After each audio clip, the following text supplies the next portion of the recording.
কারণে আল্লাহ যদি আপনার উপর রেগে থাকে, আপনি গোপনে কিছু দান করে দেন, ওই রাগটা মুহূর্তেই ঠান্ডা হয়ে যাবে।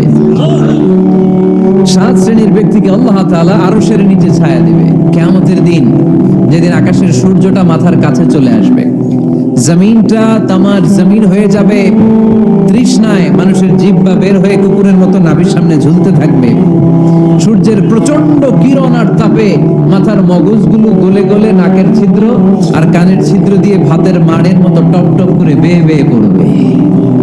আল্লাহর আরশের ছায়া ছাড়া সেদিন আর কোনো ছায়া থাকবে না।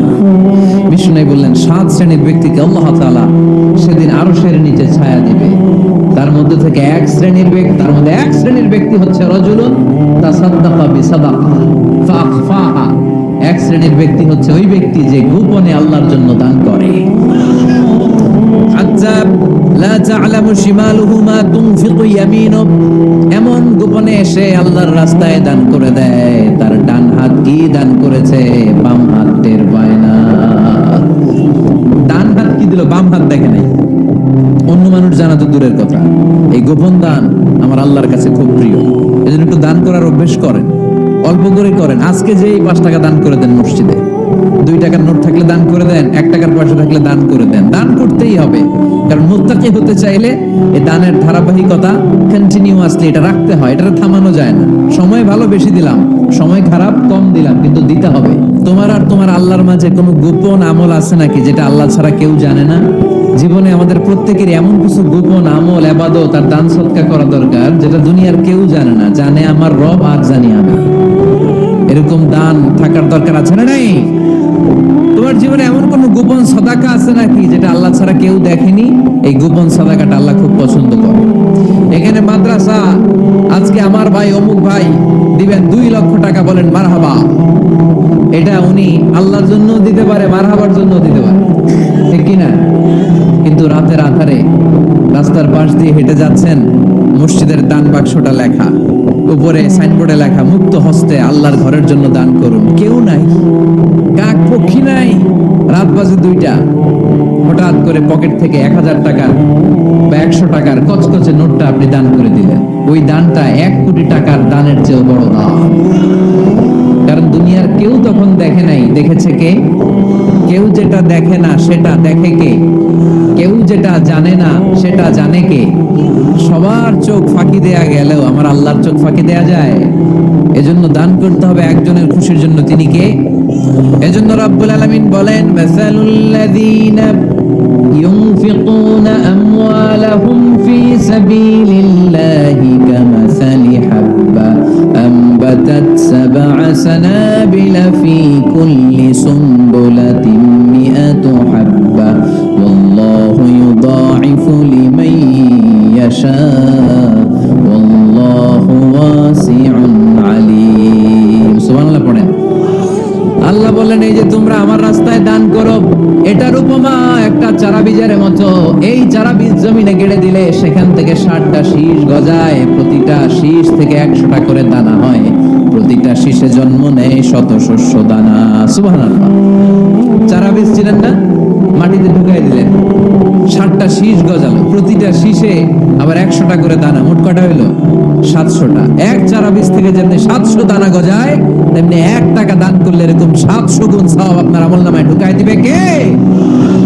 যারা দুনিয়ার বুকে প্রকাশ্যে গোপনে দান করত, সচ্ছল আর অসচ্ছল অবস্থায় দান করত, কিয়ামতের দিন যখন তাদেরকে তাদের আমলনামা দেয়া হবে, আমলনামা দেখে বলবে, আল্লাহ এত সওয়াব দুনিয়ার বুকে আমি করি নাই, অন্য কারো আমলনামা তোমার ফেরেশতারা ভুল করে আমারে দিয়েছে। আল্লাহ এত আমলনামা তো আমি করি নাই, এত নেক কাজ কোথা থেকে আসলো? এটা আমার না, তোমার ফেরেশতারা ভুল করে আরেকজনটা গছাই দিয়েছে আমার। আল্লাহ বলবে, না, আমার ফেরেশতারা ভুল করে না। সুবহানাল্লাহ পড়ে।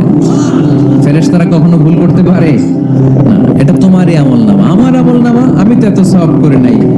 আল্লাহ বললেন, তুমি যে ওই আমার খুশির জন্য দান করেছো, ওই ছোট্ট দানটাকে আমি বড় করে তোমার আমলনামায় ঢুকাই দিচ্ছি।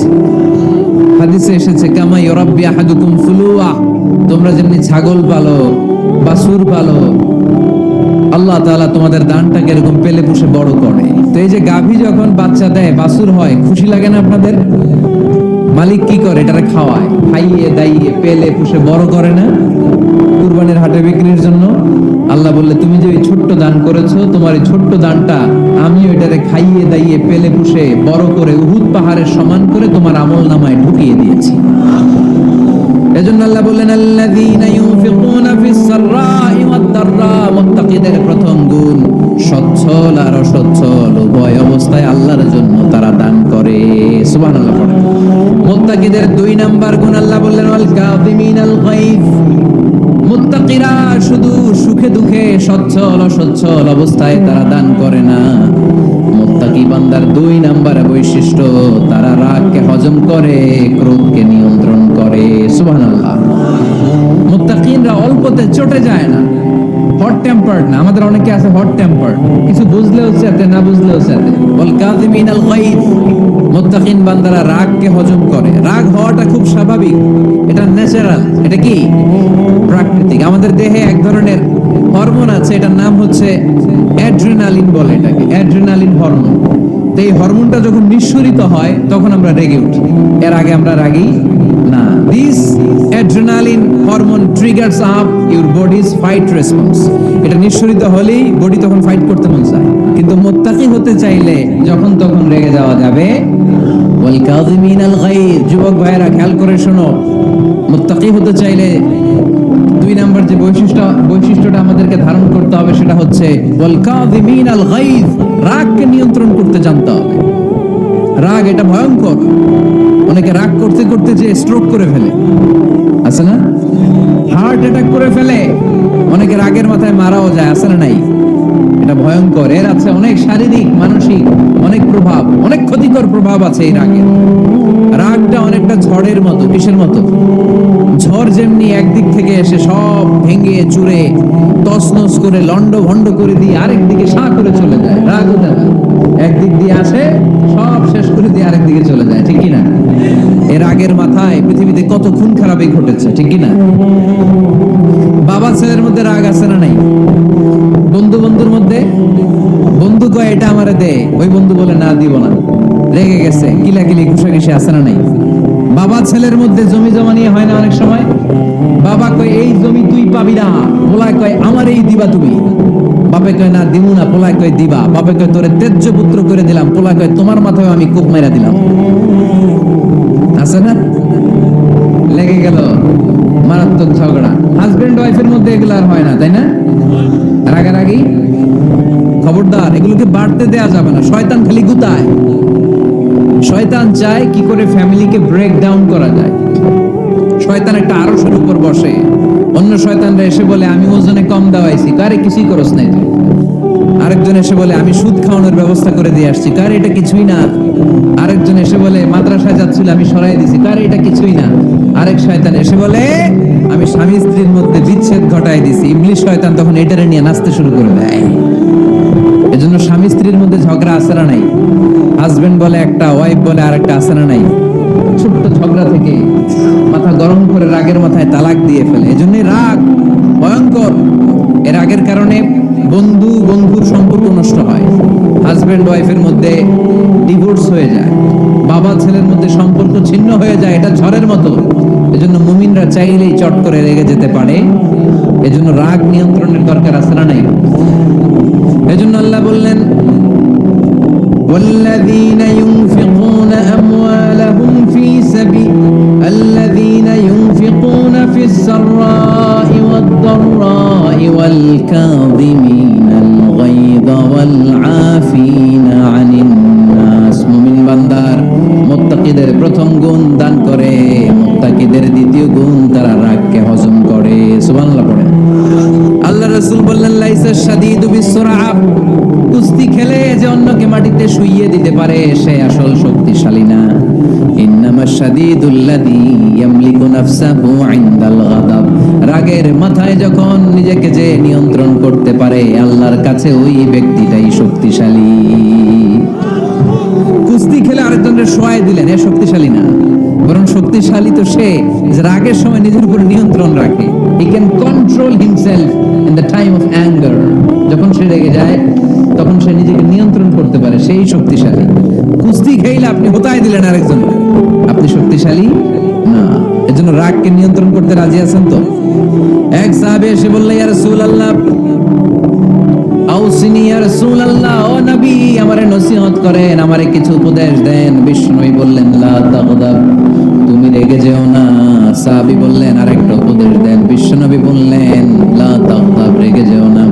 সাহাবী বললেন, ও নবী আরেকটা উপদেশ দেন। বিশ্বনবী তৃতীয়বারের জন্য বললেন, ও সাহাবী তুমি রেগে যেও না, লা তাগদাব, রেগে যেও না। কারণ রেগে গেলেন তো হেরে গেলেন, রেগে গেলেন হেরে গেলেন।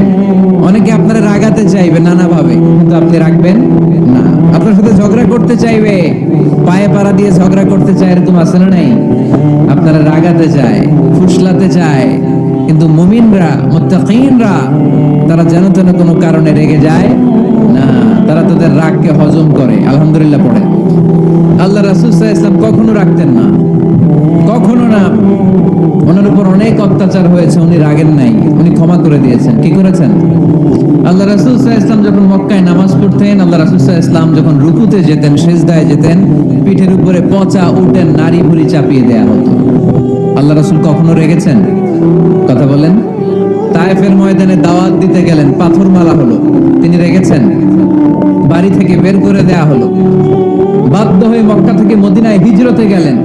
মক্কার দিকে তাকিয়ে তাকিয়ে চোখের পানি ছাড়লেন আর বললেন, মক্কা তো আহাব্বুল বিলাদ ইলাইয়া, আমার কাছে সবচেয়ে প্রিয় শহর মক্কা শহর। লাউলা উখরিজতু আমা খারাজতু, আমার যদি বের করে দেয়া না হতো মক্কা থেকে জীবনে কোনোদিন আমি বের হতাম না। তারপরেও বিশ্বনবী রাগেন নাই। ব্ল্যাক ম্যাজিক করে 6 মাস বিশ্বনবীকে অসুস্থ করে রাখা হয়েছে, তিনি রাগেন নাই। আল্লাহ রাসূল সাল্লাল্লাহু আলাইহি ওয়াসাল্লাম একবার উটের উপর চড়ছিলেন। ইন দ্য মিন টাইম এক বেদুইন এসে বিশ্বনবীর গায়ের চাদর ধরে টান দিলেন। হাদিসের বর্ণনাকারী সাইয়েদনা আনাস রাদিয়াল্লাহু তাআলা উনি বলেন, কুনতু আমশি মা রাসূলিল্লাহ, আমি একবার রাসূল সাল্লাল্লাহু আলাইহি ওয়াসাল্লামের সাথে হাঁটছিলাম। ওয়া আলাইহি বুরদুন নাজরানি গলিদুল হাশিয়া, আর রাসূল সাল্লাল্লাহু আলাইহি ওয়াসাল্লামের গায়ে ছিল চাদর, নাজরান দেশ থেকে নিয়ে আসা। বিশ্বনবীর ওই চাদরের এইখানে খসখসে ডিজাইন ছিল। তো আল্লাহ রাসূল যখন চাদর গায়ে দেয়া, ওই বেদুইন যখন চাদর টান দিয়েছে, ওই খসখসে ডিজাইন আল্লাহ রাসূল সাল্লাল্লাহু আলাইহি ওয়াসাল্লামের ঘাড়ের চামড়া ছিঁড়ে ফেলেছে। আসছিল ভিক্ষা করতে, বেদুইন আসছে কি করতে? ভিক্ষা চাওয়ার স্টাইল দেখেন, ভিক্ষা চাওয়ার স্টাইল দেখছেন? আল্লাহ রাসূল সাল্লাল্লাহু আলাইহি ওয়াসাল্লামের চাদর ধরে এমন টান মেরেছে, ওই খসখসে চাদরের দাগ বিষ্ণু সাল্লাল্লাহু আলাইহি ওয়াসাল্লাম ঘাড়ের মধ্যে বসে ঘাড়ের চামড়া ছিঁড়ে গিয়েছে। বিষ্ণু প্রচন্ড ব্যথা পেয়েছেন, কিন্তু কিছুই বলেন নাই। ফালতাফাতা ইলাইহি রাসূলুল্লাহ, আল্লাহ রাসূল তার দিকে তাকালেন, তাকিয়ে সুম্মা দাহিক, ছোট্ট একটা মুচকি হাসি দিলেন। মুচকি হাসি দিলেন। ভিক্ষা করতে আসছে, চাদর ধরে টান মেরা ঘাড়ের চামড়া ছিঁড়ে ফেলছে, আর বলতে শুরু করছে, ইয়া মুহাম্মদ মুরলি মিন মালিল্লাহ, আল্লাহর যে সম্পদ আছে বাইতুল মালের সম্পদ থেকে আমার কিছু দাও, আমার কিছু নাই। আল্লাহ রাসূল সাল্লাল্লাহু আলাইহি ওয়াসাল্লাম ফাদাহিক, একটা মুচকি হাসি দিলেন, দিয়ে সে যা চেয়েছে তার হাতে সেটা উঠিয়ে দিলেন। চিল্লায় পড়েন সুবহান। তার মানে আমার নবী সহজে রাখতেন না।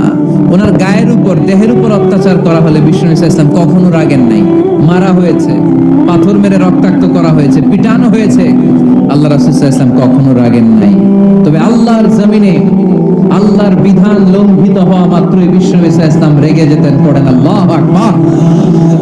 আল্লাহর বিধান লঙ্ঘিত হতে দিতেন না।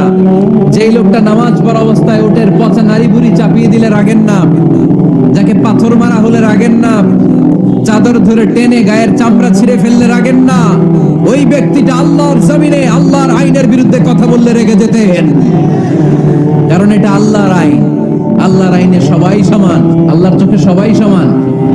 ওইখানে প্রধানমন্ত্রী নাই, ওইখানে প্রেসিডেন্ট নাই, ওইখানে এমপি নাই, ওইখানে রিকশাওয়ালা আর প্রধানমন্ত্রী আর প্রেসিডেন্ট এক কাতারে দাঁড়িয়ে আল্লাহর সেজদা দেয়। চিল্লায় বলেন ঠিক কিনা? নিজেকে আক্রমণ করা হলে রাখতেন না, কিন্তু আল্লাহর জমিনে আল্লাহর বিধান লঙ্ঘিত হলে আল্লাহ রাসূল রেগে যেতেন। মদিনাতে এক মেয়ে চুরিতে ধরা পড়লো, বনু মখজুমিয়া গোত্রের এক নারী চুরিতে ধরা পড়লো।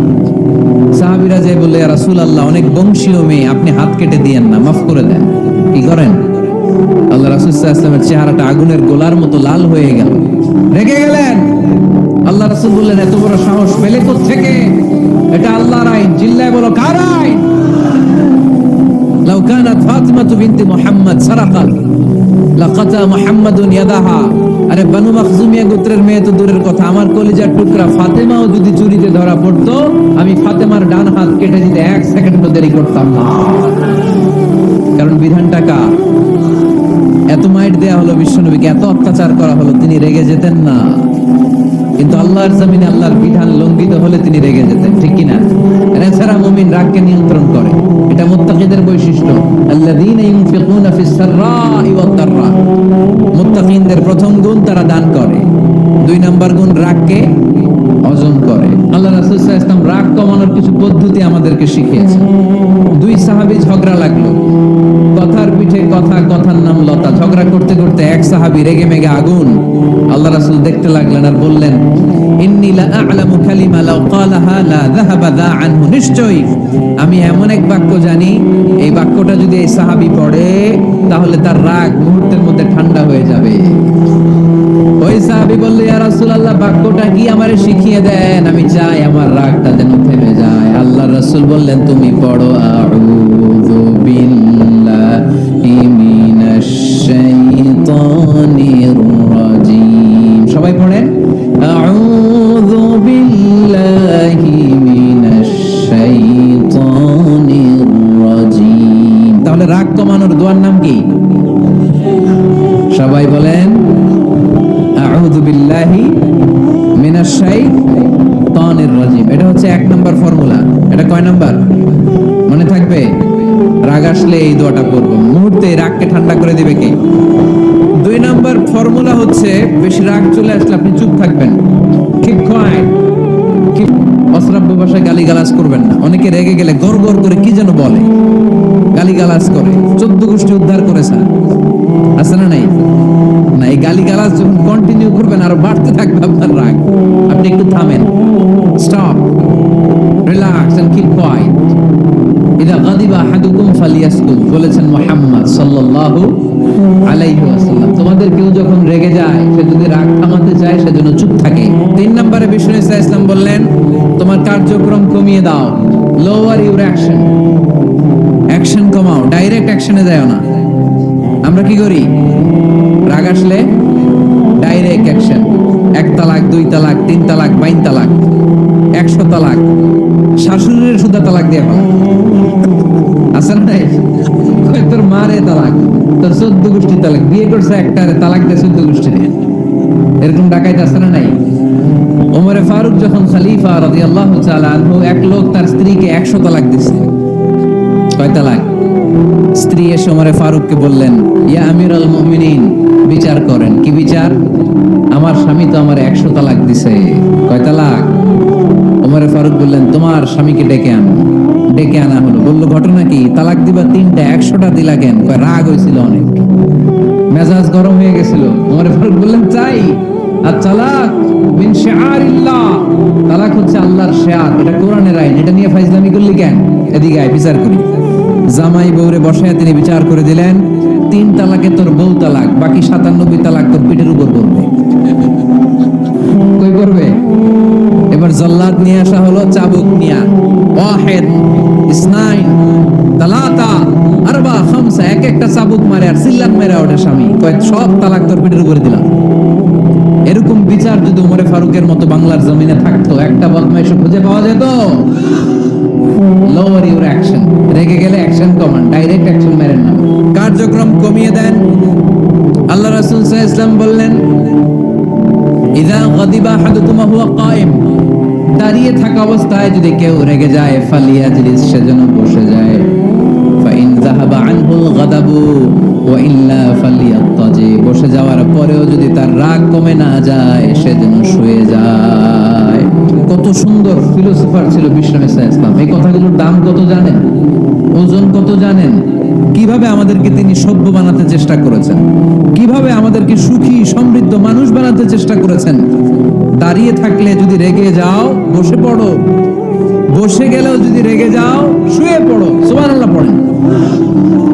তার মানে রাগ কমানোর 1 নাম্বার ফর্মুলা আউযুবিল্লাহ পড়বেন। 2 নাম্বার ফর্মুলা চুপ থাকবেন। তিন নাম্বার ফর্মুলা, অ্যাকশন কমিয়ে দিবেন, দাঁড়ালে বসবেন, বসে থাকলে শুয়ে যাবেন। চার নাম্বারে বিশ্বনবী বললেন, তারপরেও যদি তোমার রাগ কমে না যায়, ঠান্ডা পানি দিয়ে ওযু করো, রাগ কমায় দিবে কে?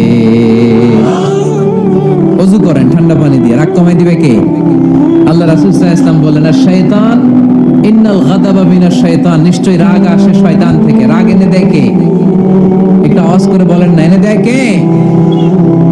রাগ এনে দেয় শয়তান। ও শাইতানু খুলিকা মিনান নার, শয়তান তৈরি আগুন দিয়ে। শয়তান তৈরি কি দিয়ে? ওয়ান নারু তুতফাউ বিল মা, আর আগুন নিভায় পানি দিয়ে। আগুন নিভায় কি দিয়ে? এজন্য তোমাদের কেউ যখন রেগে যায়, ইদা গাদিবা আহাদুকুম ফালিয়াতাওয়াদ্দা, সেজন্য ঠান্ডা পানি দিয়ে ওযু করে তার রাগটারে ঠান্ডা করে দিবে কে? এজন্য আল্লাহ বললেন, আমার মুত্তাকিদের বৈশিষ্ট্য হলো আল্লাযীনা ইউনফিকুনা ফিস সাররাই ওয়াদ দাররাই ওয়াল কাযিমিনাল গায়যা ওয়াল আফিনা আনিন নাস। মুত্তাকিন বান্দারা সুখে দুঃখে দান করে, রাগ ক্রোধ আসলে এটাকে তারা হজম করে। মুত্তাকিনদের তিন নাম্বার বৈশিষ্ট্য হলো, তাদের সাথে কেউ অন্যায় করলে তারা ক্ষমা করে। সুবহানাল্লাহ পড়েন। কি করবেন? ক্ষমা করে দিবেন। মুত্তাকিদের তিন নাম্বার বৈশিষ্ট্য কি? নাকি অন্তরের মধ্যে দুঃখ কষ্ট রেখে দিবেন? অনেকে আছে অতীতের কষ্ট ভুলতে চায় না, ভুলতে পারে না। কেউ আপনারে ধমকি দিছিল, কেউ আপনার সাথে খারাপ আচরণ করছিল, কেউ আপনারে গালি দিছিল, অনেকে এটারে পেলে পুষে অন্তরে বড় করে রাখে, আছে না নাই? ভুলতে চায় না। মনের ভিতরে রাগ পেলে পুষে রাখা ঠিক না। মনে মনে কয়, তুই আমারে মারছিলি, আমি তোরে মারব। তুই আমারে অপমান করছিলি ওই দিন, যদি একদিন সুযোগ পাই তোরে হতা এলামু। আছে না এরকম? সেই 20 বছর আগে আপনারা সব অপমান করছে, ওইটারে পেলে পুষে আপনি অন্তরে নিয়ে বয়ে বেড়াচ্ছেন। আর এই হিংসা ক্ষোভ যদি রাগ ভিতরে রাখেন, এটা আপনারা জ্বালায় দেয় ভিতরে, জানেন? আর যদি আপনি ক্ষমা করে দেন, একেবারে ঠান্ডা। জানেন এই ফর্মুলা আপনারা?